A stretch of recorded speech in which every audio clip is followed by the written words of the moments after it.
बेहद की परम महाशांति। सभी का स्वागत है दादाजी के यूट्यूब चैनल पे। कुछ क्वेश्चन आंसर है हमने डिस्कस किए थे, आज फिर से थोड़े से क्वेश्चन और भी हैं जो कि हमारे नॉर्मल लाइफ में हमें हेल्प करेंगे। ये गहरा डिस्कशन है, आत्मा के लेवल का डिस्कशन है। जो आत्म स्वरूप को जानते हैं, जो आत्मा को जानते हैं, आत्मा में बिलीव रखते हैं, वो सभी आत्माएं, वो सभी जो ये सुन रहे हैं इस वीडियो को, ये गहराई से सुने, समझे और जीवन में फॉलो करें। इससे पहले मैं आपको एक बढ़िया बात बताना चाहूँगा। हाउ टू स्टॉप कर्म फ्रॉम मल्टीप्लाइंग एंड रिकरिंग। मतलब हम अपने कर्मों को मल्टीप्लाई होने से कैसे रोकें, और जो कर्म वापिस आ रहे हैं, इन शॉर्ट कर्म बंधन की बात है कि उसको किस तरीके से हैंडल करें, उसको बढ़ाने से कैसे रोकें। राइट। मैं आपको बहुत अच्छी बात यहाँ बताना चाहता हूँ कि हमारे जो पुराने संस्कार हमारे अंदर जो रिकॉर्ड हुए हैं, वो हर पल हमारे अंदर अच्छी और बुरी वासनाएं पैदा करते हैं। ठीक है। तो चाहे वो कुछ भी हो, चीज़ें हो सकती है। आप उसको कोई भी अच्छी पॉजिटिव कार्य में देखें या नेगेटिव कार्य में से देखें, नेगेटिव सोच में देखें, पॉजिटिव सोच में देखें। अब जब पुराने संस्कार जब आपके सामने आएंगे तो वो वासनाओं के सामने आपके पास एक ऑप्शन रहेगा फ्री विल का। अब वो चीज़ जो आपके, क्योंकि वो वासनाएं जो है पहले मन में प्रहार करेगी, मन के अंदर भाव पैदा करेगी कि हमें ये करना है, हमें ये करना है, हमें इससे रिश्ता रखना है। ठीक। तो हमारी फ्री विल जो है ये तय करेगी उस समय कि मैं इस बात को करूं या ना करूं, इस रास्ते में आगे जाऊं या ना जाऊं। राइट। तो हमारे जो संस्कार हैं, पुराने संस्कार, ठीक है, जो पुराने कर्म बंधन है, जब सामने आते हैं तब हमारे पास एक ऑप्शन है कि हम अपनी फ्री विल यूज करें और पुरानी चीज़ों को छोड़ के नई चीज़ों पे आगे बढ़े, नए कर्म बनाएं। कौन से वाले? हद के नहीं, बेहद के। अब यहाँ पर हमें एक और बात याद रखनी है कि जब हम वो फ्री विल लेते हैं, नए कर्म बंधन करने की जब हम ठानते हैं, तो हमें ये नहीं करना, वो गलतियाँ फिर से नहीं करनी जो एक नया कर्म फिर नए संस्कार बनाएगा। मान लीजिए मैं एक कर्म बार बार अभी कर रहा हूँ अपनी फ्री विल यूज करते करते, तो वही कर्म फिर संस्कार बनेंगे। ठीक है। एक तो पुराने संस्कार का बोझ आगे आ रहा है, ऊपर से आज जो मैं कर्म कर रहा हूँ वो फिर संस्कार बनने वाले हैं। ठीक है। आज मैं निंदा करूंगा, किसी की चुगली करूंगा, ठीक है, वही एक संस्कार बनने वाले हैं। मेरे अंदर एक फिर रिकॉर्डिंग पैदा होने वाली है और यही संस्कार फिर दोबारा परसों मेरे आगे फिर आने वाले हैं। तो पुराने कर्म बंधन जो है, जो पुराने संस्कार है, वो तो आ ही रहे हैं, उससे निकलने का रास्ता तो नहीं है। परंतु फ्री विल हमारे पास एक ऑप्शन है जिसको हम यूज करके अपने पुरानी चीज़ों को हम कंट्रोल कर सकते हैं, पुराने कर्म को, पुराने संस्कार को हम रोक सकते हैं। ठीक है। और नए जो हम कर्म बना रहे हैं वो हम अपनी फ्री विल से करेंगे, ताकि हम दुनियावी और माया में ना फंसे, नए जन्म की और तैयारियां ना करें। ठीक। तो ये इम्पोर्टेंट बात है कि हम अपने पुराने संस्कारों को अच्छी तरह हैंडल करें और जो नए कर्म, जो नए संस्कार बनने वाले हैं, वो एकदम नए संस्कार बनाएं, प्रॉपर बनाएं, जो कर्म हमें बांधे नहीं। ठीक है। अब यहाँ पे फिजिकल लेवल की बात नहीं, यहाँ सोच की भी बात है, आपके विचारों की बात है। मान लीजिए आपने सिर्फ बैठे बैठे मन में ही ये बातें करते रहे, बुरा चिंतन करते रहे, बुरे व्यक्ति के बारे में सोचते रहे, काम, क्रोध, लोभ, मोह, अहंकार के बारे में मन में ही सब कहानियाँ चल रही है, तो ये मन में चलने वाली कहानी भी संस्कार बनने वाली है और वही संस्कार फिर आपके मन को फिर दोबारा तंग करेंगे। तो जो व्यक्ति ने अपने कर्म को सुधार लिया, मतलब जो अभी हम करने वाले राइट नाउ, जिसने ये सुधार लिया उसने नए संस्कार सुधार लिए, और जो पिछले संस्कार जो आपके सामने आ रहे हैं उसको हमने अपनी फ्री विल से, अपनी जागृत अवस्था से, अपने विजडम से, अपनी ज्ञान की शक्ति से, अपनी ज्ञान की शक्ति से हमने अज्ञानता को निपट लिया। हमने उससे, उस वासना से, उस बुरी चीज से हमने अगर निपट लिया, फिर तो हमारी जीत निश्चित है, हमारा मन हमारे कंट्रोल में रहेगा ही रहेगा। ठीक है। तो ये बहुत अच्छा बात थी जो बताना मैं चाहता था कि हम अपने हर कर्म पे ध्यान रखें ताकि नए संस्कार जो बने वो श्रेष्ठ बने, जो कि हमें कोई भी कर्म यहाँ धरती लोक में फांसे नहीं। यस। आगे का क्वेश्चन है how to receive what we desire, how to attract what we want. देखो कैसे हम प्राप्त करें जो हम सोचते हैं, हाउ टू अट्रैक्ट कैसे हम उसको आकर्षित करें जो हम चाहते हैं।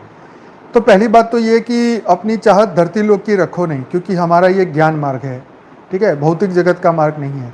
मैं मान लूँ मैं 100 करोड़ का मकान खरीदूँ या 10 करोड़ की गाड़ी खरीदूँ, तो ये मुझे इस भौतिक जगत में और डुबाएगा, मुझे यहाँ पे और नए जन्म लेने के लिए मजबूर करेगा, ठीक है।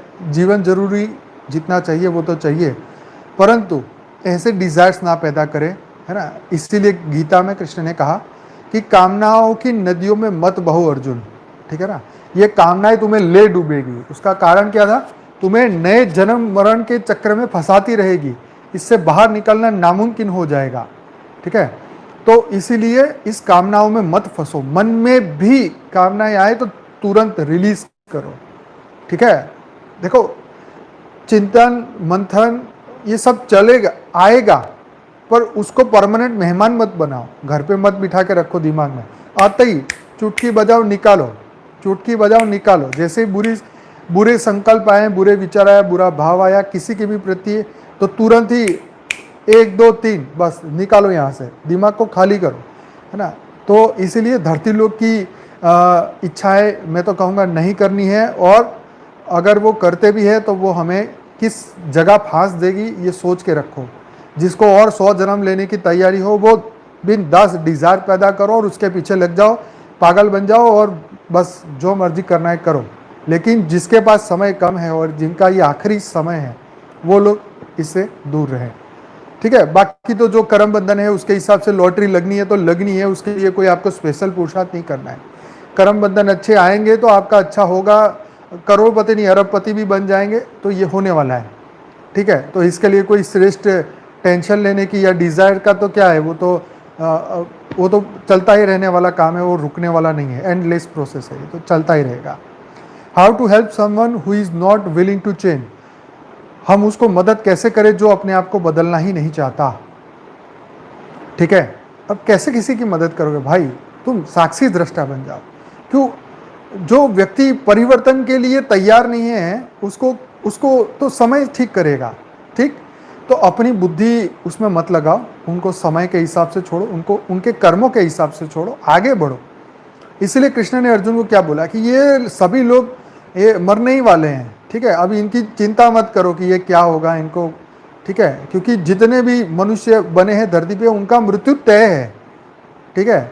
अब उससे पहले वो उसकी जागृति कब हो जाए, अगर वो अच्छे गुरु अच्छे ज्ञान में चले जाएं, गीता पढ़ ले, अच्छा ज्ञान सुन ले, आत्मस्वरूप बन जाए तो उनका परिवर्तन शक्य है। पर जो चाहते ही नहीं बदलना, तो जय राम जी की। तो इसलिए इतना टेंशन मत लो किसी का, सबको साक्षी दृष्टा होकर देखते रहो, है ना। सबको अपने पार्ट अपने धरती पे प्ले करने हैं, इसलिए ज़्यादा किसी की परवाह मत करो, जो हो रहा है उसे होने दो, साक्षी बन जाओ, तभी आप सुखी रह सकते हो। किसी को बदलने की कोशिश करेंगे तो कैसे बदलेगा भाई? पेड़ को पकड़ के हिलाएंगे, उसकी जड़ें तो देखो।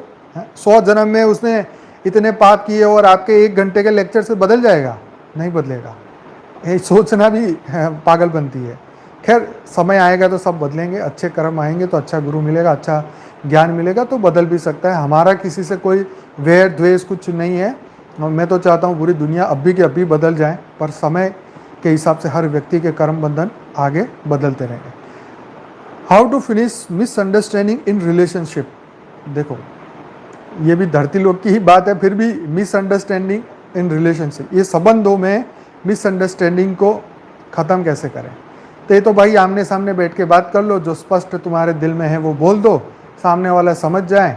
अगर आपके अच्छे कर्म बंधन होंगे तो वो आपकी बात पे बिलीव करेगा, अगर कर्म बंधन नहीं होंगे तो जयराम जी की हो जाएगा, वो उसके रास्ते, आप अपने रास्ते, ठीक है कि नहीं।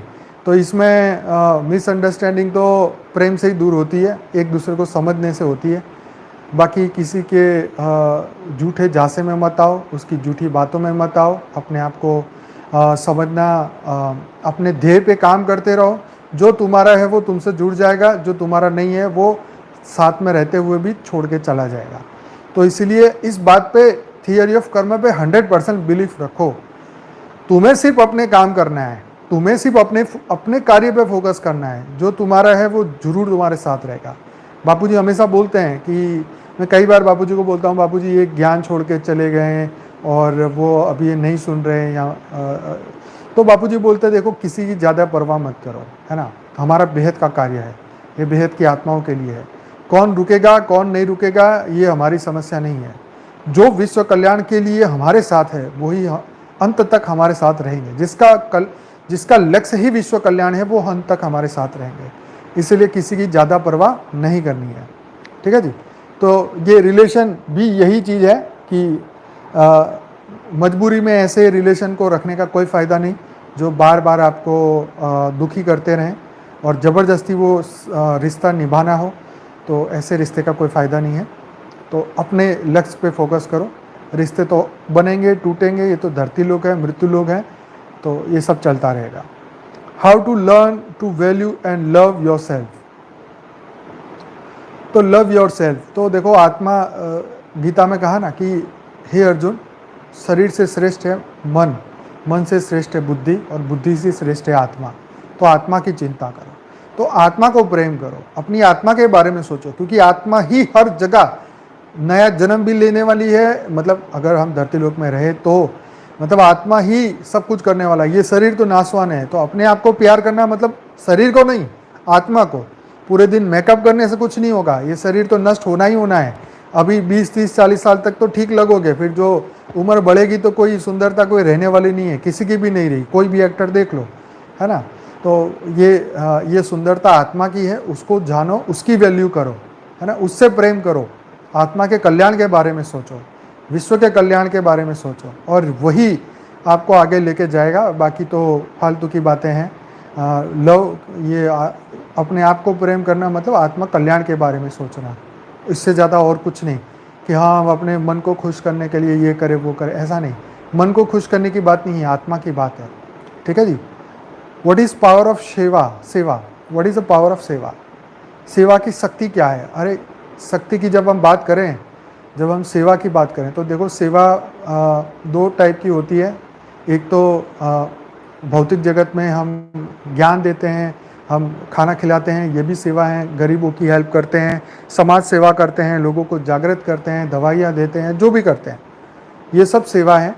और दूसरी है निष्काम सेवा, जो हम अपने योग से कर रहे हैं, योग बल से वायुमंडल बदलने की जो सेवा है, जो हमारे विचारों से कर रहे हैं, हर पल पॉजिटिविटी को बढ़ा रहे हैं, आत्मा के अंदर परम शक्तियाँ बढ़ा रहे हैं, आत्मा की पॉजिटिव बना के रखते हैं, विश्व में नया वायुमंडल पॉजिटिव बनाने की कोशिश कर रहे हैं। तो ये आत्मा की ये जो सेवा है हमारी, ये नॉन फिजिकल है, ठीक है। तो ये सेवा जो है हर पल हमें आत्मा बल बढ़ाती है हमारा, ठीक है। तो हमारा आत्मा बल बढ़ता जाएगा, जितना इंस्पायर्ड लोगों को करोगे इतने खुद इंस्पायर्ड रहोगे, ठीक है ना। कई बार हम बोलते कि यार तुम तो बोर हो गए या मज़ा नहीं आ रहा। अरे भाई ये मज़े की बात नहीं है ना। जब तक आप दुनिया के कल्याण के बारे में नहीं सोचोगे तो आपका कल्याण कैसे होगा, है ना। तो सेवा यही है कि निष्काम काम करना है, कोई फल की आशा नहीं रखनी, बस विश्व कल्याण, ठीक है। विश्व कल्याण बेहद की आत्मा जो है उसकी मेन ड्यूटी है विश्व का कल्याण करे, सभी आत्माओं का कल्याण करे, विश्व कल्याण के बारे में सोचे, और ज्ञानदान महादान, और यहाँ संकल्पों से दुनिया बदलने की बात है, विचारों से पॉजिटिव शक्तियाँ बढ़ानी है, वायुमंडल को शुद्ध बनाना है, तभी 5 तत्व सुधरेंगे, तभी सतो प्रधान बनेंगे, तभी दुनिया बदलेगी, ठीक है जी। तो ये सेवा बहुत गहरी है, आगे इसमें कभी बात करेंगे। How to detach from physical comfort. देखो फिजिकल कंफर्ट तो उससे दूर कैसे हो। तो देखो ये कंफर्ट ऐसा है कि हमारा फिजिकल देखो फिजिकल एक नेसेसिटी होती है और एक आनंद प्रमोद की बात है, ठीक है जी। तो नेसेसिटी तो हमें चाहिए, मान लीजिए हमें सोने को गद्दा चाहिए, तकिया चाहिए, पंखा चाहिए, लाइट चाहिए, ठीक है। तो ये चाहिए हमें, ये फिजिकल कंफर्ट की बात है। तो इससे डिटैच होने का मतलब, अगर उसे डिटैच होना है तो पहले मन को पक्का करो कि ये चीज़ मिले तो भी ठीक, ना मिले तो भी ठीक, ज़मीन पे सोना पड़ जाए तो भी ठीक, और गद्दा मिल जाए तो भी ठीक। मतलब ये सभी सुखों की बात है, सिर्फ ऐसा नहीं, गद्दे वाली बात नहीं है, लाइट पंखा बिजली जो भी है जिसको आप कंफर्ट मानते हो उनकी बात है। तो इससे डिटैच होना मतलब वहाँ से बुद्धि हटाना, अपने मन को उस चीज़ से हटाना, अटैचमेंट ख़त्म करना। ये मेरा है, ये दिमाग में से हटाओ, ये अटैचमेंट, क्योंकि ये कोई भी चीज़ आपकी नहीं है इस जगत में और रहने वाली भी नहीं है, ठीक है। ये सिर्फ हमारा बिलीफ है कि ये मेरा है, बाकी कुछ नहीं है। तो जैसे ये मानोगे तो ऑटोमेटिक डिटैच हो जाओगे, विषय वस्तु वासना व्यक्ति से डिटैच हो जाओगे। Difference between ego self respect. Ego और सेल्फ रिस्पेक्ट, देखो ये भी भौतिक जगत की बात है, परंतु ईगो मतलब अहंकार और सेल्फ रिस्पेक्ट हम यहाँ पे इस पे इसलिए चर्चा नहीं करना चाहते हैं कि ये दोनों ही कोई काम की बात नहीं है ना। हम तो संपर्क से भी दूर जाना चाह रहे हैं, संबंधों से दूर जाना चाह रहे हैं, हम सभी लोगों से दूर जाना चाह रहे हैं। इस पे बात इसलिए नहीं करना चाहूँगा क्योंकि टाइम बहुत कम है। हाउ टू सेंड अ परम शांति to someone and feel love for someone who is very hurtful and negative to you। देखो कोई व्यक्ति आपसे बहुत नेगेटिव है और बहुत आपसे दुखी है, तो आप उसको परम शांति के वाइब्रेशन या परम शांति का प्रेम उस व्यक्ति को कैसे दे सकते हैं। देखो वो आपसे दुखी है ना, आप तो उससे दुखी नहीं हो ना, आप तो ज्ञानी हो ना, किससे दुखी आप कैसे हो सकते हैं। ज्ञानी किसी से हर्ट कैसे हो सकता है। ज्ञानी जानता है कि हर्ट अगर वो हुआ है, अगर वो मानता है तो वो उसका प्रॉब्लम है। आप हर्ट हुए हैं तो आपको ये समझना है कि ये कर्म बंधन है, ठीक है। तभी आप अपने मन को दुखी होने से बचा पाएंगे। तो उसकी बात करने से पहले अपने आप को जान लो कि मैं किसी से हर्ट नहीं हूँ, मैं किसी से दुखी नहीं हूँ, मैं किसी से मेरा किसी से नेगेटिव भाव नहीं है, बराबर है। तो वो अगर सामने वाला है तो धीरे धीरे वो भी समझ जाएगा, उसको समझने के लिए समय दीजिए, समझेगा। आप अपनी शुभ भावना रखिए, उसके बारे में बुरा मत सोचिए, उसको नेगेटिव वाइब्रेशन मत भेजो कि यार ये तो पागल है, गधा है, इसको समझ नहीं आती, ये है वो है, मत सोचो, समय पे छोड़ दो। समय आएगा तब सब समझ में चीज़ें आ जाएगी। जैसे मैं थोड़ा सा बैक बात करूं, जब मैं कॉलेज में था बापूजी के साथ, जब बापूजी भी ऑफिस आते थे, मैं उनको बार बार अकाउंट के क्वेश्चन पूछता था, लॉ के क्वेश्चन पूछता था, तो बापूजी बोलते थे कि थोड़ा बड़ा हो जा, धीरे धीरे बातें सब समझ में आएगी, कुछ बात समझ पे छोड़ दो। कहने का मतलब ये है कि आध्यात्म हो चाहे लौकिक जगत हो, सबको समय चाहिए अंडरस्टैंडिंग के लिए, ठीक है। अपना पॉजिटिव बनते रहिए, उसके लिए शुभ भावना रखिए, सही समय पे हर चीज़ समझ में आ जाएगी। How to avoid fear of corona virus. देखो कोरोना वायरस हो या कोई भी बीमारी हो, उसका फियर तो उसके बारे में सोचो ही नहीं ना। यस है ना, यस हनुमान जी सही बात लिखी आपने, सबके प्रति समान भाव रखना। यस, पर यहाँ पे बात थी कि ये फियर से कैसे हम हाउ टू अवॉइड फियर, मतलब ये भय को कैसे दूर रखें, कोई भी चीज़ का, कोई भी बीमारी का हो, कोई भी वायरस का हो या किसी का भी हो। तो पहले तो भय को आपने प्रधानता दी है ना, मतलब आपने उस भय को अपना फोकस दिया है, पावर दिया है, उसको शक्ति दी है, आपने उसकी वैल्यू बढ़ाई है। उसकी वैल्यू को ख़त्म करो, पहली बात, क्योंकि जब तक आप उसकी वैल्यू बढ़ाते जाएंगे वो आपके दिमाग पे हावी होता जाएगा, ठीक है जी। तो कोई भी डर हो, मृत्यु का डर हो, बीमारी का डर हो, तो ये मान के चलिए कि कर्म बंधन है, हर चीज़ कर्म बंधन है, ठीक है। आप स्वस्थ भी हो जाएंगे तो बुरे कर्म खत्म होंगे तो आप स्वस्थ हो जाएंगे। अगर बीमारी आई है तो कर्म बंधन आई है तो कर्म बंधन चले जाएंगे, है ना। कोई भी समय है वो अच्छा भी चला जाएगा, बुरा भी चला जाएगा, सब कुछ टेम्पररी है इस जीवन में, फिर किस बात का डर है। हाँ, ये जीवन सुख से नहीं भरा हुआ है, सुख भी आएंगे, दुख भी आएंगे, सब कुछ होगा। तो इसलिए कोई भी बात का भय, चाहे वायरस हो, चाहे बुखार हो, चाहे कुछ भी हो, कोई उसके बारे में सोचो ही नहीं, उसको एक प्रोसेस समझ लो, इस जीवन का एक चक्र मान लो, ठीक है जी। कई आत्माएं बेहद की थी, उनको भी कोरोना वायरस हुआ, वो सब ठीक हो गए, है जी। नहीं, जो लोग ज्ञानी नहीं थे वो भी ठीक हुए, ऐसा नहीं है कि ज्ञानी ठीक होते हैं, वो तो सबकी अपनी अपनी फ्री विल है, विल पावर है, आत्मा की शक्ति के ऊपर है। परंतु ऐसी कोई डर की आवश्यकता नहीं है कि हम डरें, डरना कोई ऑप्शन नहीं है। इससे अच्छा हम आत्मबल ना बढ़ाए, अपनी आत्मा की शक्ति ना बढ़ाए, अध्यात्म का बल ना बढ़ाए, मनोबल ना बढ़ाए, मन को मजबूत ना करें, बुद्धि को पावरफुल क्यों ना बने, है ना। डर गया तो मर गया, ऐसा क्यों। पर ऐसा डरना ही नहीं है ना, निडर बनना है। परमात्मा पे पूरा निश्चय होना चाहिए, ठीक है। जो हो रहा है, ठीक है, कर्म बंधन से हो रहा है, परंतु हर पल वो मेरे परम पिता मेरे साथ है, हर पल वो मुझे लाइट शक्ति, परम अनंत आनंद शक्तियाँ दे रहे हैं। इस पे विश्वास करिए, बस अपनी आत्मा पे विश्वास रखिए, है ना। आपके कर्मों पे विश्वास रखें कि आपने किसी के साथ गलत नहीं किया। अगर आपने गलत किया है तो फिर तैयार रहिए, वो कर्म बंधन आएगा तो ठीक है, आएगा तो उसको हैंडल कर लेंगे, देखी जाएगी, जो समय पे जो होगा देखा जाएगा। तो डरने वाली बात नहीं है, अपनी कर्मों पे विश्वास रखिए, परमात्मा पे विश्वास रखिए, आत्मबल पे विश्वास रखिए, यही कहूँगा। तो डर से आगे है विश्वास, तो विश्वास पे फोकस करिए, उसको प्राधान्य दीजिए, राइट, उसको पावर दीजिए।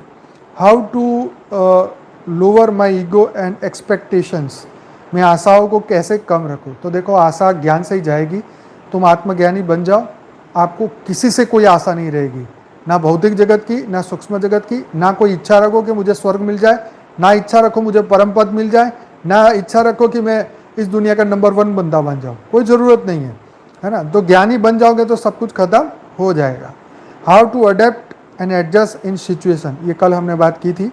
कल का वीडियो जिन्होंने नहीं देखा वो ज़रूर देखे।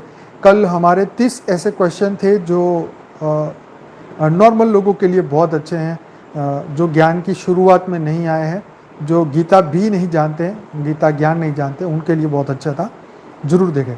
How to listen your inner voice, देखो अंदर की आवाज़ को कैसे सुनिए, ये इंपॉर्टेंट है। अब अंदर की आवाज़ को आपको कैसे सुनना है? अंदर की आवाज़ आपकी आत्मा की आवाज़ है। पहली बात तो ये आपकी मन की आवाज़ नहीं है, ठीक है। मन की आवाज़ को अंदर की आत्मा की आवाज़ मत समझे, है ना। आत्मा की आवाज़ जो है वो इतनी स्ट्रांग है, इतनी स्ट्रांग है, वो आपके मन को भी हिला देगी, ठीक है। तो ये डिफरेंस बता रहा हूँ आत्मा और मन की बात।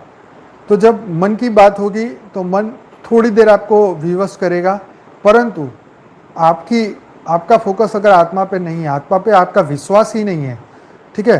तो अगर आपका आत्मा पे विश्वास ही नहीं है तो फिर आपकी आत्मा की आवाज़ कैसे मजबूत होगी? अंदर की आवाज़ तो पहले ही बंद हो चुकी, क्योंकि आप आत्मा को नहीं मानते, आत्मा के ऊपर आपका बिलीफ नहीं है। तो पहले तो आत्मा पे अपना बिलीफ बढ़ाओ, आत्मज्ञान लो, ठीक है। अंदर की आवाज़ को यस एकांतवासी बनना पड़ेगा, बहुत सही बात लिखी आपने। आत्मा स्वरूप में रहना पड़ेगा, आत्मा को जानना पड़ेगा, पहचानना पड़ेगा, आत्मा की शक्ति को पहचानो। फिर अंदर से वो आत्मा जो आवाज़ होगी, ये तो हर व्यक्ति की खुद की अंदर की खुद का ये एक्सपीरियंस है, इसको मैं शब्दों में बयान नहीं कर सकता। लेकिन जब अंदर की आत्मा की आवाज़ आती है, वो इतनी स्ट्रांग होती है कि वो आत्मा की आवाज़ किसी की भी नहीं सुनती है। कोई भी, जब आत्मा की आवाज़ आती है तो कोई कर्म बंधन आपको हिला नहीं सकता, आपका मन आपको डरा नहीं सकता, ठीक है जी। आपका मन की कोई औकात नहीं आत्मा के सामने। तो मैं यही कहूँगा, जब आत्मा की आवाज़ आएगी तब आपको अंदर से कॉन्फिडेंस आएगा कि जो मैं कर रहा हूँ वो एकदम परम सत्य है, ठीक है। मन की बात नहीं है, मन तो चंचल है, 1 मिनट में हाँ बोलेगा, 1 मिनट में ना बोलेगा, है ना, उसकी बात छोड़ दो। तो आत्मा पे, आत्मा स्वरूप में रह के उसको चेक करो कि क्या ये मन की आवाज़ है कि आत्मा की आवाज़ है। आत्मा के स्वरूप को, आत्मा की लाइट को देखते देखते हैं उससे वो तय हो जाएगा कि ये मन की आवाज़ है या आत्मा की आवाज़ है। आत्मा स्वरूप में रहोगे तो पता चल जाएगा।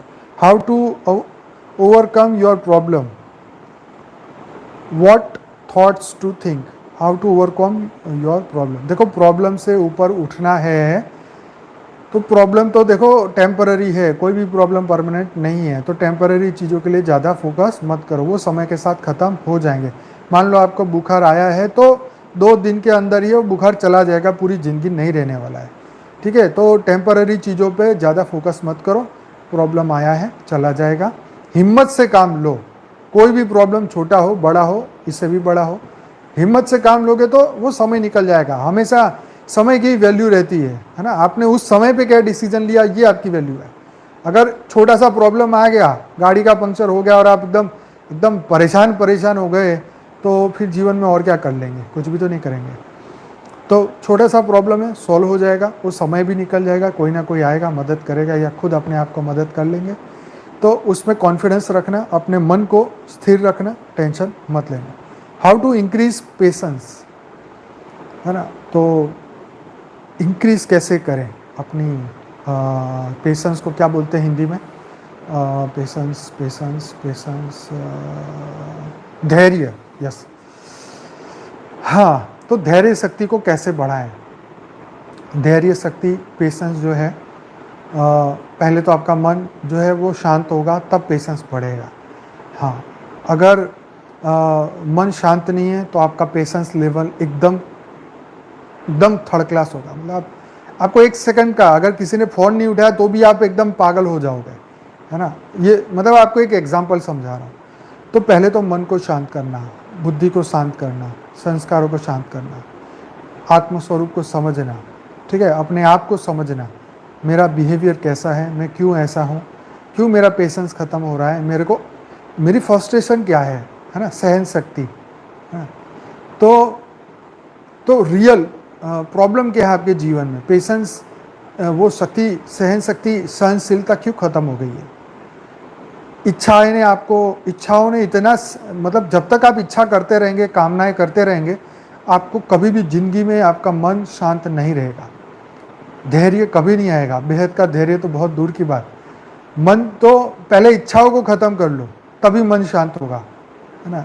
रोज़ आप नई नई 10-10 करोड़ की गाड़ियाँ देखोगे, बड़ी बड़ी प्रॉपर्टी हो देखेंगे, तो मन कैसे शांत होगा। मन तो चंचल है ना। तो मन को शांत करोगे तब जाके बुद्धि शांत होगी, क्योंकि बुद्धि, ये जो मन जो सोचे उस पर ही डिसीजन लेने वाली है कि मैं 10 करोड़ की गाड़ी लूँ कि 20 करोड़ की। तो बुद्धि डिसीजन लेती रहेगी, नहीं ये लेंगे, ये करेंगे, वो करेंगे। तो बुद्धि का काम है डिसीजन लेना, ठीक है। मन का काम है ये चंचलता पैदा करना। तो इसलिए मन को जो है शांत पहले करें। अगर आपको सच में शांत होना है, पेशेंस, आत्मा की सहनशीलता बढ़ानी है, तो मन को शांत करें, ज्ञान को बढ़ाएं। हाँ जी, तो ये सब परिवर्तनशील है और ये बदल चुका है, इसलिए इस पे ज़्यादा मैं नहीं फोकस कर रहा हूँ, ना आप भी करें। क्योंकि मन को शांत करना है तो इच्छाएं शांत करनी पड़ेगी, कामनाएं शांत करनी पड़ेगी। अगर आपकी हैसियत है तो भी आपको वो नहीं करना है ना। क्योंकि अगर आप इसमें अगर डूबेंगे तो फिर आप इससे बाहर नहीं निकल पाएंगे। तो संपूर्ण विस्तार का कारण हमारा मन है। तो मन अज्ञानता में रहेगा तो वो चंचल ही रहेगा, और वो जब तक चंचल रहेगा तब तक जो है आपको परम शांति नहीं मिलेगी, ना ही पेशेंस मिलेगा, शांति मिलेगी, है ना। परंतु इन सभी से आगे निकल जाएंगे तभी परम शांति मिलेगी। परम शांति का रास्ता भौतिक चीज़ों से ऊपर का रास्ता है।